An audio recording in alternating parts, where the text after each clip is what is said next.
Hey everyone, it's Jose here, and welcome to the course overview lecture. I'm super excited that you're starting your journey to learn Python. I know it's sometimes tempting to just skip these intro lectures and go straight to the technical material, but I have one favor to ask of you as you go through this course, and that is to please don't skip this lecture. We're going to cover a lot of important material in this lecture, such as where to find the notebooks, how to approach the course, how to ask questions, so please watch this entire lecture, that way you can get the best course taking experience possible. Alright, let's not waste any more of your time, and let's get started. In this lecture, we're going to talk about useful tips for going through the course, how to get help during the course, general advice on how to approach the course, where to find the course notebooks, and how to use the student chat channel. So some general tips as far as your course taking experience. When you're using the video player, you can use the gear setting to either speed up or slow down videos. So if you're like me and you like watching videos a little faster, maybe on 2x speed, you can use the gear setting for that. Or maybe English isn't your first language, you can slow down the videos, and you can also do things like turn on closed captions, or you can also change the streaming quality. You can use the Udemy app to download videos of the course lectures, and for more information on the Udemy app, you can check out the Udemy support pages for it. Also, make sure to use the Q&A forums. There's lots of previous discussion available there to help answer any questions you may have. Let's talk about getting help in a little more detail. Let's talk about the best series of steps to take when you have a question that arises while you're taking the course. If you're coding along with the videos, it's sometimes really easy to make a typo, which is why we provide course notebooks with explanatory text and the Python code for every single lecture. So if you ever get an error due to code that you thought you were following along with in the video, you should double check your code against our course notebooks. You can always just download the notebooks directly and run the notebooks, or copy and paste from the notebooks themselves. That way, you can make sure that your error isn't due to some typo while you're watching the video.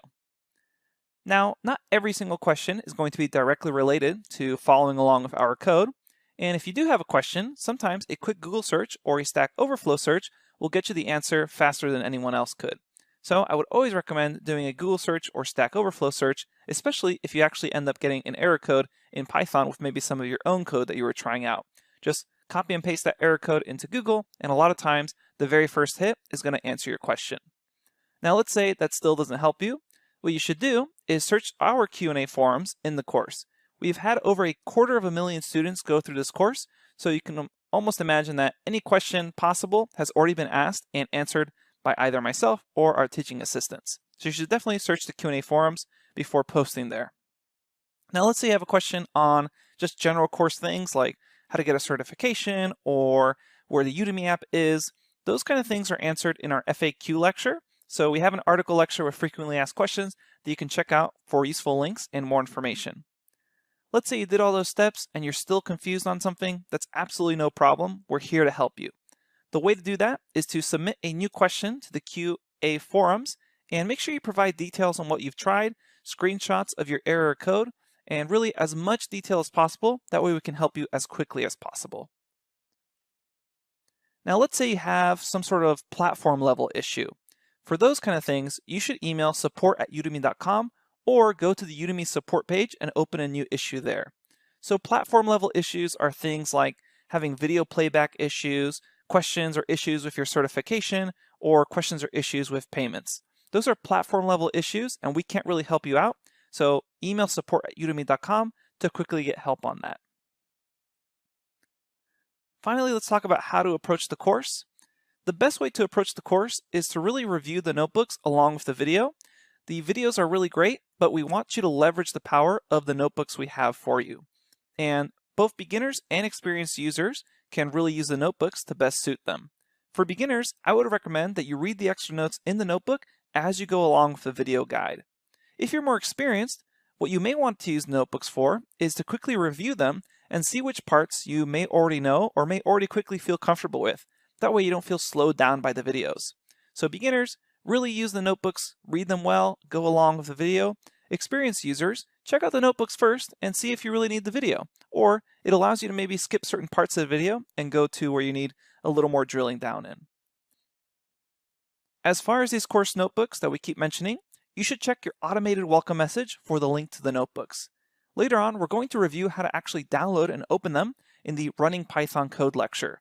These notebooks are actually a special file type, meaning when you download them, you're not able to just double-click them and have them open.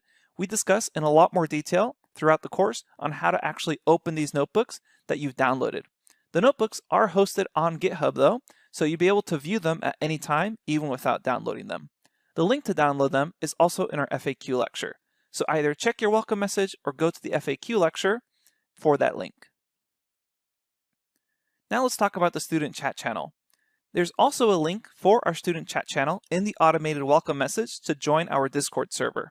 This is a chat channel that's shared between all our courses, so you'll be able to interact with students learning about data science, finance, SQL, R, Scala, and more. In the automated welcome message, there's also a link to a YouTube video describing further information on how to use and log into our chat server. It's actually super easy, but we have that YouTube video in case there's any confusion. Something to keep in mind is that the purpose of that chat channel is to connect students with other students. Technical questions related to the course material are still best suited for our question and answer forums.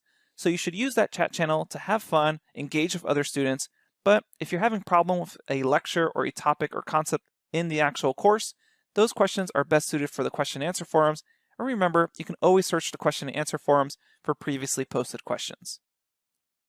All right, last but not least, a huge thank you for enrolling in this course. I'm humbled by all the students that have enrolled, and I'm privileged to be your instructor for Python. Okay, let's get started and take you from zero to hero.